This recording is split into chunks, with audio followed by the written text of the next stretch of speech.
Boa tarde, gente. Meu nome é Silvana. E eu sou orientanda, minha pesquisa é na área de poética, eu sou orientanda do professor Antônio.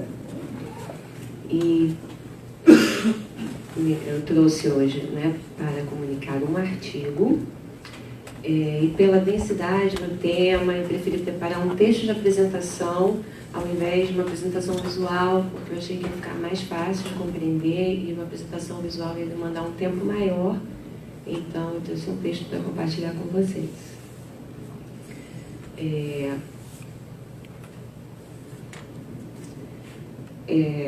Esse texto foi feito especialmente para a comunicação desse artigo, e ele possui uma perspectiva, esse artigo que possui uma perspectiva interdisciplinar. O nosso tema, como está aí no guia, é Música e Musas, um canto primevo. Meu subtítulo é Apreensão e Relação do Grego com a Música, e a música e sua articulação com o pensamento filosófico sobre a música como fundamental do humano. A percepção da música como fundamental do ser humano está presente na abordagem de vários estudiosos, dentre os quais podemos citar aqui o compositor Richard Wagner, os filósofos Nietzsche e o Schopenhauer.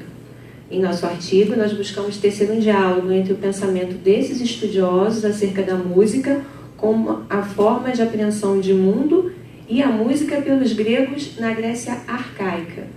Para tanto, nós lançamos mãos de estudos de autores como Eric Havelock, José Antônio Alves Torrano e Heidegger. O Eric Havelock foi um especialista em antiguidade clássica que atuou nas universidades de Toronto, de Harvard e Yale, e cujo foco de estudo principal consiste na mudança ocorrida no Ocidente a partir da transição da tradição oral para uma forma alfabetizada. Sua influência se espalhou além do estudo do mundo clássico para o de transições análogas em outros tempos e lugares, em outras civilizações no mundo. O José Antônio Alves Torrano é outro especialista em antiguidade clássica e é o mais renomado tradutor de textos gregos para a língua portuguesa ainda em atividade. Ele é professor da USP. Torrano percebe em seus estudos o mito como uma forma de linguagem e propõe que os mitos gregos estão profundamente relacionados às representações e às imagens das musas.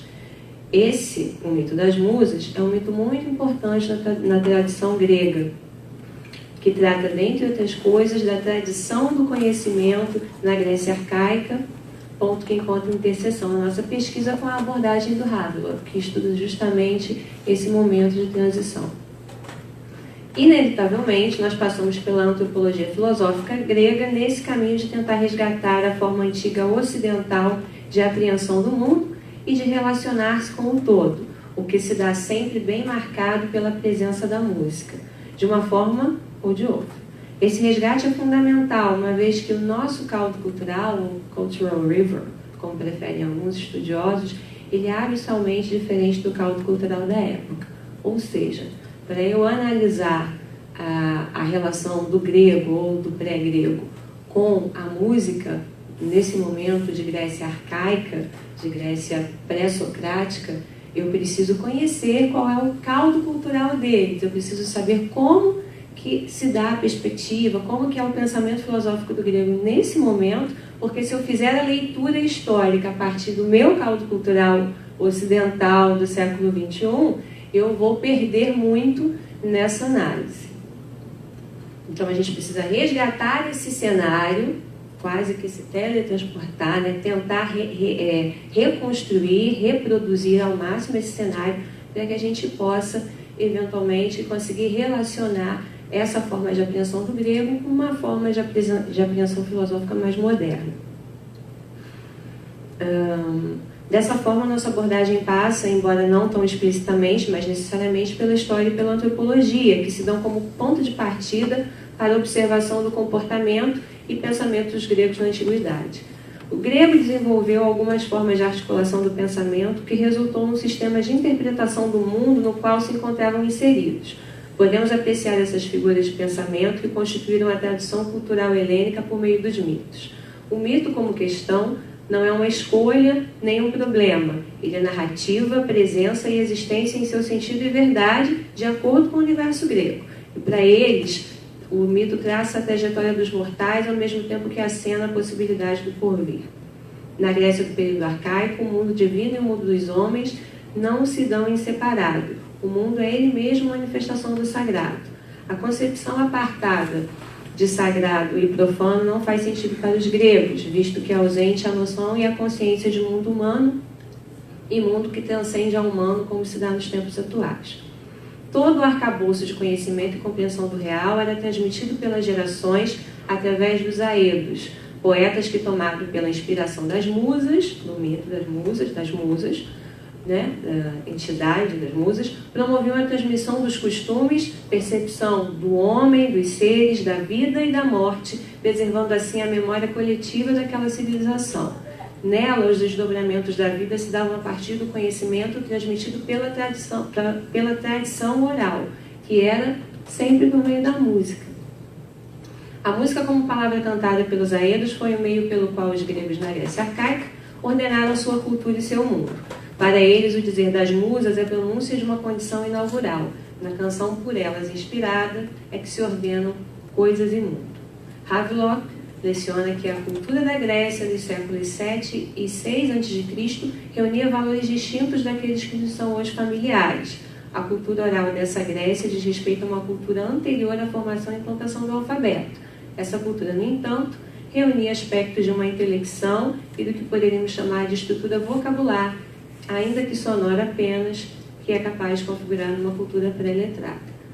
Para essa Grécia agrícola e pastoril, situada no momento prévio ao surgimento da polis e do advento da escrita, as musas são as potestades difusoras do conhecimento, e o aedo, o grande mediador no acesso ao saber, a maior tecnologia da comunicação e da memorização. A percepção do grego é de uma estrutura constituída por homem e mundo, na qual a memória se articula na presentificação que se opõe ao esquecimento, o que se dá numa dinâmica continuamente alternante. Trata-se da percepção do real como uma imanência recíproca daquilo que se constitui como memória e daquilo que tão somente as musas cabe revelar. Controla meu tempo, por favor. Eu fiz assim, há 2 minutos agora. Nossa, tem 7 minutos mais. O canto da musa, por meio do aedo, é o que permite ao homem da Grécia Antiga suplantar suas limitações físicas de movimento e o alcance de sua visão, transcendendo assim as fronteiras geográficas e temporais que naquela civilização não fosse o estabelecimento do espaço-tempo promovido pelas musas, conservar-se-ão inacessíveis. Eu vou ultrapassar o texto, porque provavelmente a gente não vai conseguir fazer isso aqui agora, mas eu narro aqui na apresentação que a mitologia grega ela conta o nascimento do mito das musas a partir do casamento da deusa Mnemosine, que é a memória, com Zeus. E aí são concebidas as musas. As musas são essas entidades responsáveis por toda a percepção da arte e do poético no ambiente do grego. São as musas, né, que através da música vão ser essas entidades responsáveis pela transmissão do conhecimento da cultura grega. Então elas são filhas da memória. Através do canto das musas, que se dá por meio do aedo, a memória permite, né, que o conhecimento seja transmitido. Então, a forma de entendimento do grego, de comunicação e tecnologia da informação, passa por esse mito das musas. E as musas e a música, no entendimento do grego, elas se confundem. Elas, na verdade, são a mesma coisa. A música é a arte da musa, e ela envolve tudo aquilo que é poético no universo do grego. Tem um ponto que eu queria trazer para vocês aqui. Assim. O cantar das musas não se refere apenas a um ato de cantar convencional. Trata-se de um sentido mais arcaico e de maior espectro, vez que o canto das musas é a palavra pelo qual o cantor lançava na direção da constituição a memória das coisas. A música tem um sentido mais amplo. Para o grego, a música possui uma regência e uma vigência que conduz tudo o que se dá no mundo, por meio de vibração, harmonia e ritmo. Essa instância fundamental a partir da qual o universo se movimenta e sobre a qual ele repousa. É nesse sentido a ideia da harmonia das esferas. a música das esferas, também conhecida como harmonia das esferas ou música universal, é um conceito conhecido pelos gregos, muito antigo, por sinal, que postula a existência de uma harmonia divina e matemática entre o macrocosmo e o microcosmo. Com a civilização grega, formou-se uma associação definida entre a mecânica celeste e a música, quando a filosofia abstrata ganhava corpo e o surgimento de novas ideias não mais dependia exclusivamente da observação da natureza. Pitágoras, que você já deve ter ouvido falar, atuando na Magna Grécia, em suas pesquisas sobre astronomia, matemática, acústica e música, foi talvez o primeiro a estabelecer um elo entre a regularidade dos eventos celestes e as proporções matemáticas que regulavam as consonâncias e dissonâncias musicais. Por isso que o nosso artigo se intitula Canto Primevo. Oi? Ah, tá bom. Canto Primevo, por causa dessa percepção, porque a gente está comunicando o entendimento, né? E aí isso vai ficar eventualmente se alguém precisar de fazer alguma pergunta. O entendimento dos filósofos atuais, da música como fundamental humano, que resgata isso, e a percepção do grego antigo de que tudo está fundamentado na música de alguma forma, que é uma música mais ampla, não simplesmente a música artística, mas a música é. Então, na vibração que constitui todo o universo, os gregos veem música. E nós também vemos, né? Só que às vezes a gente não se dá conta disso. Eu gosto de brincar que até para bater uma clara em neve você precisa de ritmo. Se o coração não bater no ritmo certo, a gente não fica de pé. Então, esse conceito grego bem arcaico de que a música, a vibração está presente em tudo, ela nos visita sempre e ela hoje tem sido resgatada tanto pela filosofia mais contemporânea, né, como pela ciência. Não sei se alguém aqui já ouviu falar sobre a teoria das cordas, que é uma teoria de física quântica que entende que o universo, né, que a matéria está sustentada, né, o universo por feixes de matéria que vibram como cordas de um violão. E por isso o nome da tese, né, da teoria científica é teoria das cordas. Então, existe uma vibração que sustenta o mundo. Isso é o que o grego, de uma forma mais arcaica, por meio de mitos, lá atrás, entendia, apesar de não conhecer a ciência. Então, o nosso artigo ele não se coloca como uma conclusão, mas ele se lança como uma questão para que a gente possa pensar esse modo de pensar do grego com as propostas mais atuais e, eventualmente, chegar a uma forma diferente, mais ampla e mais rica de se relacionar com a música, não apenas como um utilitário da nossa sociedade atual.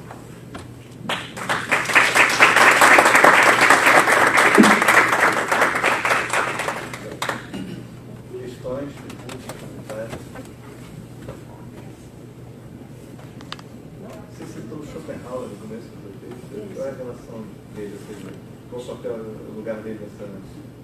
Pois é, o Schopenhauer, ele tem uma percepção, ele é o primeiro filósofo.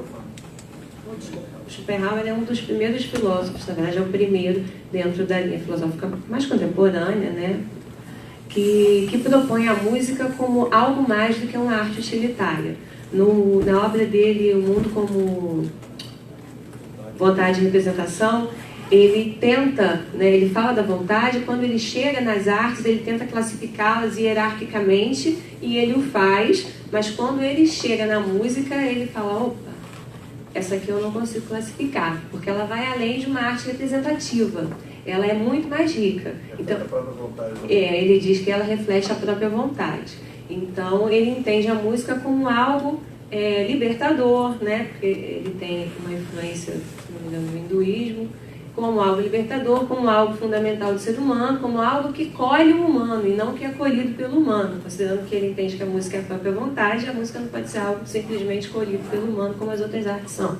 Ele é uma vigência, né, que colhe o humano. Eu realmente acredito que nós somos colhidos pelo humano. Eu não sei se alguém aqui ousaria dizer que escolheu a música. Eu acho que todos nos sentimos escolhidos por ela, né? Então, acho que de alguma forma todos nós somos escolhidos pela música em um momento ou outro. Ela tem um poder mais arrebatador e se faz como uma língua universal, ele fala sobre isso também, que é capaz de alcançar as pessoas de uma forma muito peculiar. E aí eu não gosto de tratar da música como uma funcionalidade, mas sem dúvida ela se reflete, e nós percebemos isso nas terapias, na saúde, na neurociência, nós percebemos que ela tem um caráter de ser tão intrínseca e tão integratória, né, tão integrante do humano, que ela consegue, como Rousseau fala, como Schopenhauer fala, consegue trazer cura para o humano de uma forma que talvez nenhuma outra expressão artística consiga, nessa mesma eloquência, nesse mesmo vigor. Então seria essa relação entre o Schopenhauer... A relação do Schopenhauer com a Grécia Antiga é porque ele também percebe a música como algo mais sublime, que vai além da relação de arte. Okay. Alguém quer fazer alguma pergunta?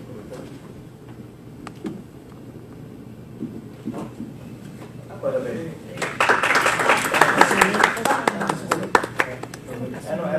Eu não sei se eu entendi direito, mas na acepção grega a música não estaria restrita à arte sonora, foi isso? Acepção de quê? Na concepção grega a música não estaria restrita à arte sonora, como a gente vê? Ela não é só arte sonora como a gente vê, é como o cientista vê. A harmonia das esferas é a vibração que sustenta o cosmos. Então, a música o que é? Quando você ouve música, o que você está ouvindo? Algo que vibra. O som é a vibração, basicamente. Então, o grego ele percebe música a partir desse momento originário. Então, existe uma vibração latente no cosmos fazendo tudo funcionar. Os cientistas estão chegando a uma teoria que entende também que existe um movimento vibratório que faz a matéria se constituir e se formar. Então, isso é música? No sentido lato, seria música, porque a música que o grego entende é uma música lata, é a musiqué, é a música que sustenta, é a metáfora da música. É a música que sustenta a physis. A gente entende música ocidentalmente e odiernamente como uma arte que produz som harmonicamente, melodicamente, que atende a um rol de requisitos para que ela se identifique como arte, como belo. A visão do grego, ela não é assim. A música está ali como arte, mas ela está ali como muito mais do que arte. Ela está como um integrante, como formadora do todo. É alçada a um status quase, sei lá, né? Totalizante, né? A cosmovisão. É isso, exatamente. Brava.